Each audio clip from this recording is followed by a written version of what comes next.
President Ferdinand Marcos Jr. has expressed interest in developing nuclear energy for the country.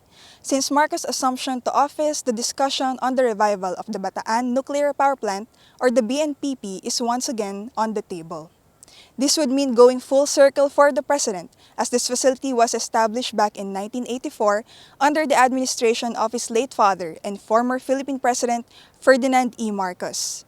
However, some environmental advocates and critics are adamant, saying the revival is counterproductive, as the Philippines should already be transitioning to clean and renewable energy instead. What's inside this nuclear relic from the 70s? Let's take a look. The Bataan Nuclear Power Plant is expected to produce 620 megawatts of electricity. This only makes up 5% of Luzon's current power demand. Despite its history, Congressman Cojuangco, one of the staunch proponents of nuclear, hopes that the BNPP will be ready for commission within 5 years. There's nothing to rehabilitate here. You only have to commission. 80 taon ang pakinabang natin dito. Apo ng apo ko, kung aandar to, makikinabang pa rito. So bakit natin kaya kailangan sayangin to dahil tumututol ang ilang politiko? Antiquated looks aside, proponents say the BNPP remains at par with nuclear power plants built in other countries. Kausap ko si Westinghouse a month ago over Zoom. Okay sa kanila itong analog. Nuclear reactors do not directly produce carbon dioxide emissions like coal-fired power plants, if one doesn't count the emissions from mining uranium ore or the construction of the plant itself. But the radioactive wastes from nuclear plants can still be harmful to the environment and people's health.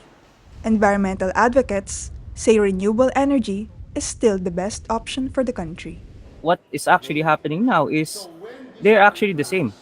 The fossil gas industry and the nuclear industry is playing similar roles in trying to create space to expand their operations in the Philippines. No? Renewable energy kasi it's already here. In Bataan, a movement that started since the construction of the plant continues to oppose it. Residents are wary of promises of economic growth. Nabugbog na kami sa ganyang pangako sa sobrang dami ng power plants na itinayo dito sa Bataan. Ilan ang mga planta namin dito na unang-una hindi naman kami number one priority na nakikinabang. Kasi sa labas naman ng lahat ng gine-generate na kuryente, hindi naman talaga para for Bataan Diba? Pero kami ang nagsasakripisyo. Before the BNPP can be commissioned, it needs to fulfill 19 infrastructure requirements set by the International Atomic Energy Agency. This includes creating a regulatory framework, training highly skilled plant operators, and making sure waste is properly disposed of. Proponents of the BNPP will have to answer questions on the plant's effect on people's health. If the government is really prepared to manage the plant with utmost regard for safety standards, it will have to stand against the cautionary tales, the nuclear disasters we've seen in the past.